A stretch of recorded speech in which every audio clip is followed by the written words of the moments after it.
सध्याच्या परिस्थितीमध्ये केस गळती खूपच कॉमन झालंय।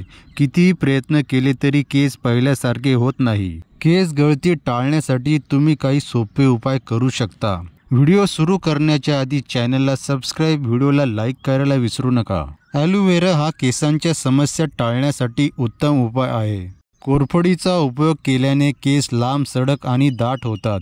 ॲलोवेरा जेल डायरेक्ट तुम्ही केसांना थेट लावू शकता, ज्यामुळे तुमचे केस लांब, सडक आणि दाट होतील। ॲलोवेरा जेल केसांना 30 मिनिटे लावून त्यानंतर केस स्वच्छ पाण्याने साफ करावे, त्यामुळे केस दाट आणि कोंडा नाहीसा होतो। त्याचबरोबर तुम्ही 1 ते 2 चमचे ॲलोवेरा जेल घेऊन त्यात 1 ते 2 चमचे लिंबाचा रस मिक्स करून हे मिश्रण तयार करावे। त्यानंतर हे मिश्रण 30 मिनिटे केसांना लावून ठेवावे। त्यानंतर तुमच्या केसांना सूट होणाऱ्या आयुर्वेदिक शॅम्पूने केस स्वच्छ धुवावेत। हा उपाय केल्याने तुमच्या केसांच्या सगळ्या समस्या दूर होण्यास मदत होईल।